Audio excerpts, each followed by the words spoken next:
नमस्कार दोस्तों। तो आज हम बनाने जा रहे हैं कचौड़ियाँ। तो ये उड़द की दाल है, 2 कटोरी करीब उड़द की दाल मैंने शाम को भिगो दी थी। मतलब जाड़े की रात आ गई तो मैंने शाम को ही 11-12 बजे करीब भिगो दिया था और भिगो के सवेरे पीस लिया है। तो पीसने में थोड़ा दाल हो गई गीली फ्रेंड्स। तो मैं इसको कढ़ाई में थोड़ा 2 चम्मच करीब देसी घी डाला है, जीरा डाला है, हींग डाला है और इसे दाल को भून लिया है। भूनने से दाल वैसे भी सुगंधित हो जाती है। ये देखिए दाल थोड़ा सा गीली हो गई थी, ज्यादा नहीं डाल है। इसको मैंने मिक्सी में पीस के रख लिया है। तो मैंने आधी दाल को तो आप जा रहे हैं थोड़ा सा कचौड़ी बनाने, ये दाल थोड़ा गीली है, इसमें आटा मिला तो इसको हमने तो ये देखिए दोस्तों, इसमें मैंने आपको बताया जीरा डाला, हींग डाला, थोड़ी सी हल्दी डाली, नमक डाला, इसमें हमने सिर्फ अभी जीरा और अब इसके बाद इसमें हम डालेंगे सारे हमारे हम डालेंगे ये मतलब पिसी हुई सारे हमारे खड़े गरम मसाले हैं, लौंग है, मतलब 2 काली मिर्च है, दालचीनी है, बड़ी इलायची है, 2 काली मिर्च है, दालचीनी है, छोटी इलायची है, बड़ी इलायची है। तो आज ये कचौड़ी बहुत स्वादिष्ट होने वाली है।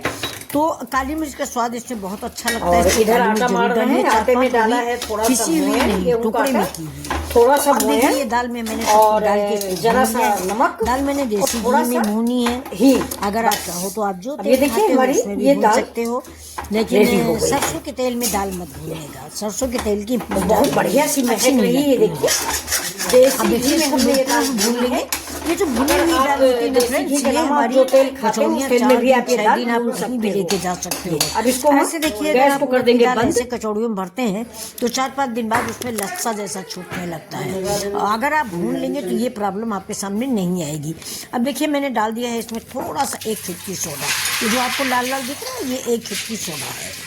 तो अब इस सोडे को डालने से क्या होगा कि मेरी कचौड़ी गुब्बारे जैसे फूलेगी, यानी अंदर से फूलेगी दाल। लोग आटे में डालते हैं लेकिन मैं आटे में नहीं डालती हूँ।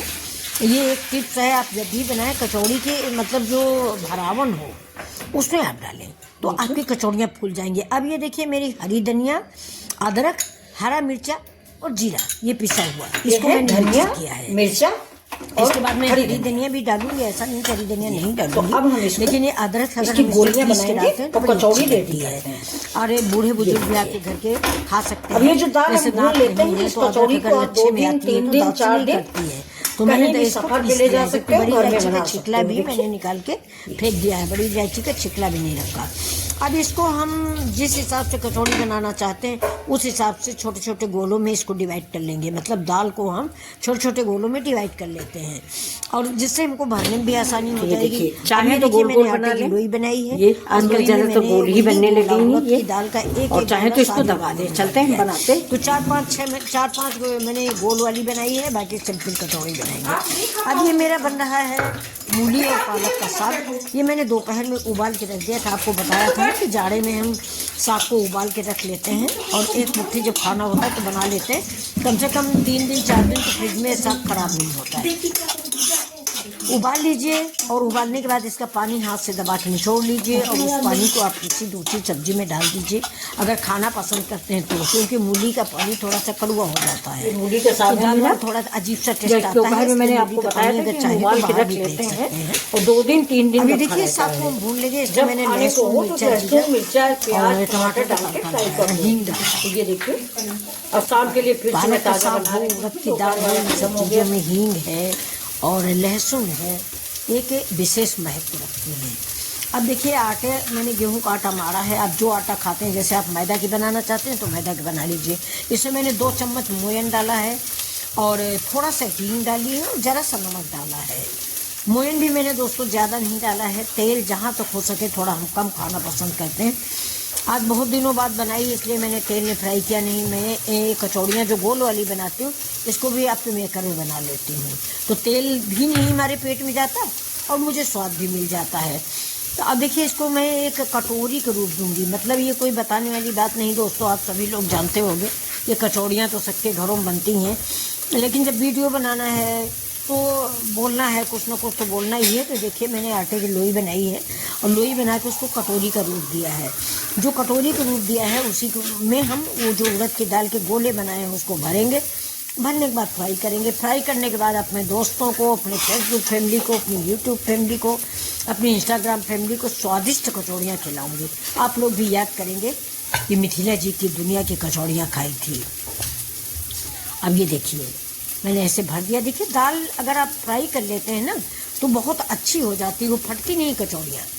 आप एक बार इसको फ्राई करके देखें, हो सकता है आप फ्राई करते हो, कोई नई टेक्निक नहीं है। और अगर आप फ्राई करोगे तो बेलने से भी ये ख़राब नहीं होती। फिलहाल मैंने बेला नहीं, मैंने हाथ से ही दबा के बना लिया है। अभी देखिए थोड़ा थोड़ा कचौड़ी उसका कटोरी का रूप दिया है, और रूप देने के बाद एक एक गोली फिट कर दिया है। गोली बनाने का एक फ़ायदा हो जाता है कि सब एक साइज़ की बन जाती हैं। लेकिन दोस्तों मैं आपको बता दूं, मेरी माँ वगैरह बनाती थी तो कोई गोली गोला नहीं बनाती थी। उन लोगों को इतनी परफेक्ट अंदाज होती थी कि हर कचौड़ी में अंदाज से दाल भरी होती थी। ये देखिए हमारी भी 10-15 कचौड़ियाँ बन गई हैं। आज एक लोग बाहर से खाना खाने आने वाले थे तो इसलिए मैंने कचौड़ी बना ली। पहले बनाने का प्रोग्राम था दोस्तों फरा, फिर एक लोग को आना हुआ तो फिर ये कचौड़ी में तब्दील हो गया मेरा प्रोग्राम। तो ये देखिए बना ले रहे हैं ऐसे ही। अब इधर कढ़ाई चढ़ा दिया है, कढ़ाई में डाल दिया है तेल थोड़ा गर्म होने के लिए। तेल गर्म होगा, देखिए पहले हमें कचौड़ी का तेल काफ़ी गर्म कर लेना चाहिए, इसके बाद फिर उसको ठंडा होने दे। अभी देखिए मेरा साग भी बन गया है, बहुत ही अच्छा साग बन के तैयार हुआ है। इस साग में थोड़ा सा लहसुन की मात्रा ज़्यादा पड़ती है, इसलिए थोड़ा टेस्टी ज़्यादा हो जाता है लहसुन अगर आप डालेंगे तो। अब देखिए हमारा तेल भी गर्म हो रहा है। जैसे ही तेल गर्म हो जाएगा उसमें हम 2 चम्मच के करीब देसी घी डालेंगे। देसी घी का स्वाद दोस्तों अलग होता है और सरसों के तेल का स्वाद अलग होता है। ये देखिए ये देसी घी है, इसको हम डाल देते हैं। ये देसी घी डाल देंगे तो देसी घी में कचौड़ियाँ बहुत बढ़िया बनती हैं। आप बना रहे हैं तो दोस्तों अगर आप लोग यहाँ तक पहुँच चुके हैं तो प्लीज़ लाइक शेयर सब्सक्राइब करना ना भूलें। मेरे चैनल को भी सब्सक्राइब कर लें, मेरे वीडियो को लाइक कर लें, शेयर करें दोस्तों। थोड़ा सा सपोर्ट या प्यार हम लोगों को भी दे दें, नए नए लोगों को भी। अभी देखिए कचौड़ी बीच में इसलिए दबाते हैं कि यही पोर्शन ऊपर फूल के आ जाता है, तो खाने में हमारी कचौड़ियाँ क्रिस्पी करारी बहुत टेस्टी तैयार होती हैं। अब देखिए देसी घी है, ये थोड़ा ज़्यादा हो गया था। ये देखिए अब इसमें हम देखिए वैसी 3 कचौड़ियाँ डाल रहे हैं। 2 ये जो गोल वाली बनाई है ये डाल रहे हैं। जितना आपकी कढ़ाई में घी हो उतनी ही कचौड़ियाँ आप डालें।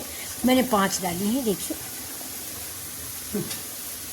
तो अब इन कचौड़ियों को हम धीमी आंच पे पकाएंगे। ज़्यादा तेज़ आंच अगर आप कर दोगे तो आपकी कचौड़ी ऊपर से आटा पक जाएगा, अंदर से तो कच्ची रहेंगी। जबकि दाल हमारी कच्ची नहीं है फिलहाल आप दोस्तों, इसमें आपको प्रॉब्लम नहीं होगी क्योंकि दाल भी मैंने कम से कम 5 मिनट। देखिए लाल लाल कचौड़ियाँ कितनी अच्छी लग रही हैं, मुँह में पानी आ रहा देख के, लग रहा है कि हरी हरी चटनी से इस कचौड़ी को खा लूँ। तो ये देखिए ये बिटिया ने बनाया है आलू मटर की सब्जी अच्छी, और ये पालक का साग है। अच्छी बनी, बेटी खा रही, मेरी बेटी। चलिए आप लोग भी आइए, मम्मी बना हुआ है। ये देखिए मैंने 2 तरह की बनाई है, गोल वाली भी बनाई है, अच्छी लगती है, ये वाली भी बनाई है। ये देखिए बहुत ही प्यारी बेटी है। इधर ये देखिए दूसरे डिजाइन की बन रही है, कई तरह की कचौड़ियाँ बनेंगी। ये देखिए भी आ जाएगी वाली कचौड़ियाँ भैया बना रहे हैं, बैठ के खाना खाते हैं सभी। थोड़ा खाना सर्व कर देते हैं अपने रिश्तेदारों को और साथ में आप सबको। तो ये मेरी थाली लग गई है, हम सब लोग एक साथ बैठ के खाना